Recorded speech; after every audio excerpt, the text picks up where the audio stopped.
नमस्कार, आप देख रहे हैं सनराइज ब्रेकिंग न्यूज। आइए देखते हैं सुबह की ताजा खबरें।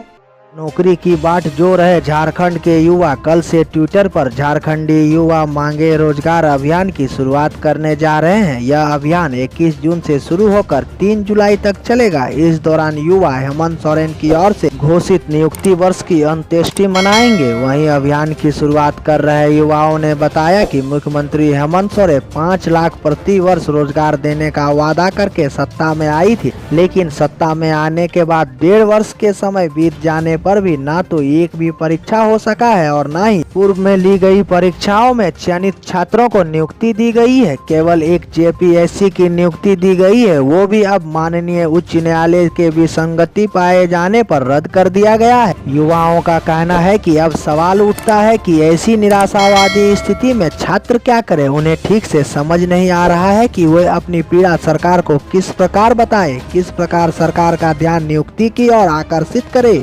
इसीलिए छात्रों ने अपनी बात सरकार तक पहुंचाने के लिए सरकार द्वारा घोषित नियुक्ति वर्ष 2021 का अंतिम संस्कार ट्विटर के माध्यम से झारखंडी युवा मांगे रोजगार के साथ 21 जून से 3 जुलाई तक मनाने का निर्णय लिया है।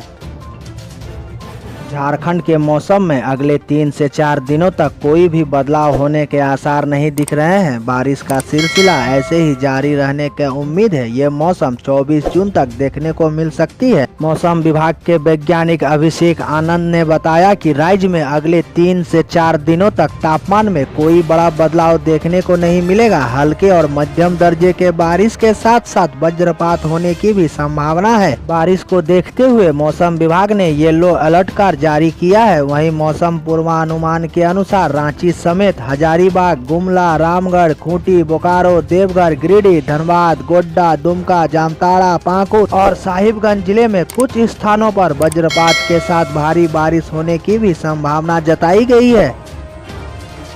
केंद्रीय कर्मचारियों की पेंशन को लेकर बड़ा बदलाव किया गया है। अब कर्मचारी अपनी मर्जी से नेशनल पेंशन स्कीम और ओल्ड पेंशन स्कीम में से किसी एक का ऑप्शन चुन सकते हैं। सीसीएस रूल्स 2021 को 30 मार्च 2021 की गजट नोटिफिकेशन के जरिए नोटिफाई किया गया है। बता दें कि सीसीएस रूल्स 2021 के नियम 10 के अनुसार केंद्र सरकार के ऐसे कर्मचारियों जो नेशनल पेंशन स्कीम के अंडर आते हैं और उन्हें अपनी मर्जी से मृत्यु से पहले पुरानी पेंशन स्कीम और नेशनल पेंशन स्कीम के तहत जमा पेंशन कॉर्प्स का फायदा चुनने का ऑप्शन मिलेगा, लेकिन इस योजना का लाभ उन परिवारों को नहीं मिलेगा जिसका सदस्य मर चुका हो। इसके अलावा अगर कोई कर्मचारी इन दोनों में से किसी भी ऑप्शन को नहीं चुनता है तो उसे नौकरी के पहले 15 वर्ष के लिए पुरानी पेंशन स्कीम के तहत ही लाभ दिया जाएगा। फिर उसे 15 साल के बाद नेशनल पेंशन स्कीम का बेनिफिट डिफॉल्ट रूप से दिया जाएगा। पुरानी पेंशन योजना का डिफॉल्ट ऑप्शन मार्च 2024 तक पहले से ही दिया हुआ है, भले ही कर्मचारी 15 साल की नौकरी पूरी कर चुका हो।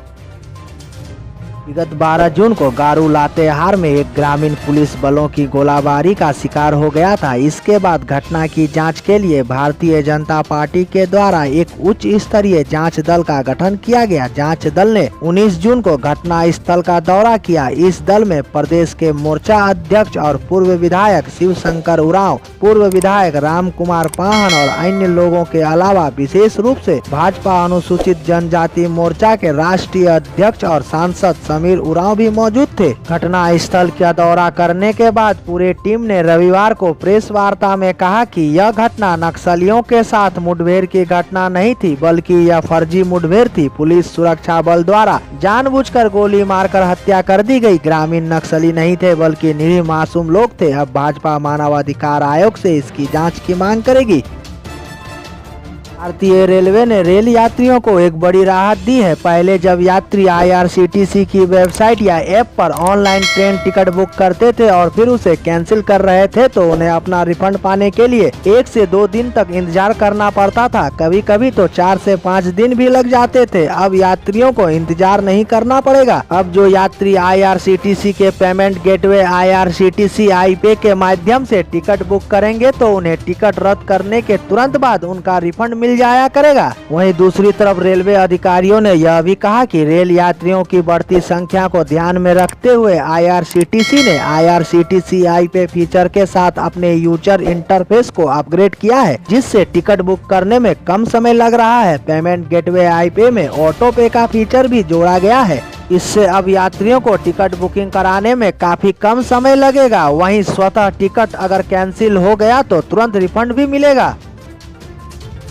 झारखंड के लातेहार जिले के महुआ टांड़ की ANM नर्स मानती कुमारी जो विपरीत परिस्थितियों में भी पिछड़े क्षेत्रों में जाकर बच्चों को नियमित टीका देती है। प्रयास यही रहता है उनका कि बच्चों का टीकाकरण कहीं छूट नहीं जाए। टीकाकरण के लिए गांव जाने के दौरान नदी भी पार करना पड़ता है तो वह पीछे नहीं हटती है। बाढ़ से उफनती नदी को पार करके गाँव में बच्चों को टीका देने पहुँच जाती है और इस दौरान उन्हें अपनी 1.5 साल की एक बच्ची को भी साथ लेकर जाना पड़ता है, क्योंकि बच्ची को घर पर अकेला नहीं छोड़ सकती है। उनके साथ मदद के लिए उनके पति सुनील उरांव भी होते हैं। उन्हें प्रतिदिन महुआ टांड़ स्थित अपने घर से 20 किलोमीटर की दूरी तय करके 3 से 4 किलोमीटर पैदल चल अक्सी पंचायत के तिसिया, गोयरा, सुगाबांध आदि गांव जाना होता है, जहां बच्चों को जाकर वह टीकाकरण करती है।